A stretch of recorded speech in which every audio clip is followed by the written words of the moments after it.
was chained together with a number of other prisoners, and they were walking in the prison yard for exercise, and shackled together with other prisoners, this person just slowly began to fade into nothingness. This is a documented case, and disappeared in the middle of nowhere.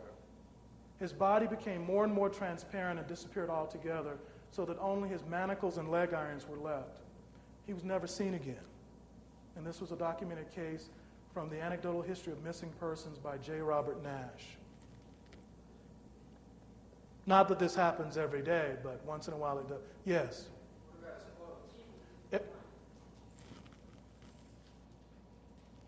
Did his clothes disappear too? Everything disappeared but his manacles and leg irons.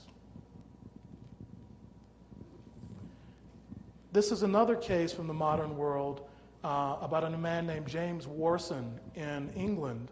And this man was a shoemaker. And he made a bet with some friends, just to summarize this slide, that he could run 16 miles without stopping. Well, his friends were following him in a horse cart and just watching him.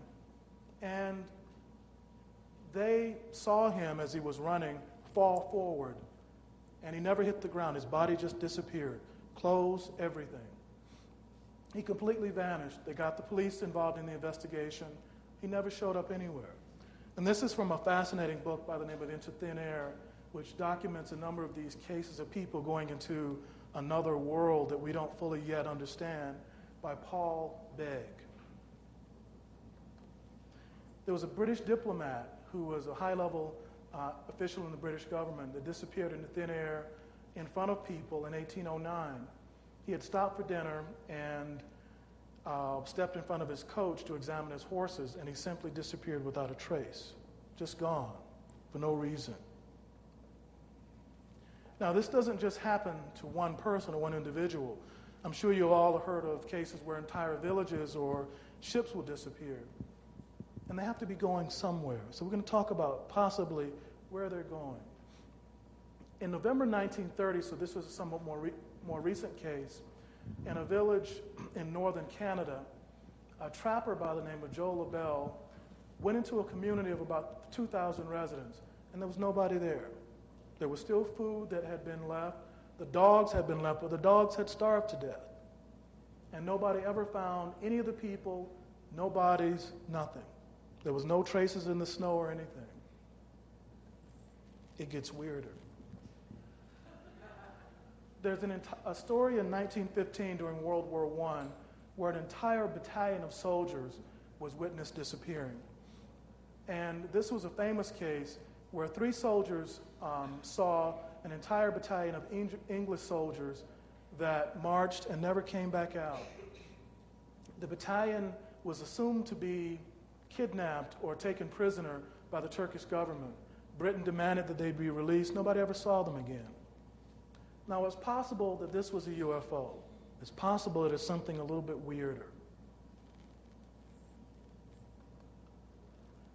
So, let's look at the world of science. In the world of science, science has now pretty much proven that 96% of the universe can't be seen. That when you look at a room like this, when you look up through a telescope, when you look up in the sky, that 96% of what's there, you can't see it.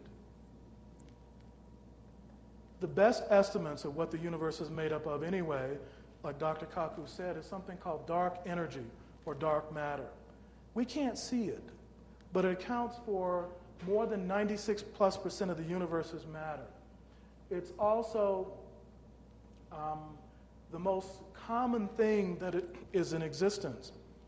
Dark matter is not made of protons, electrons, or neutrons.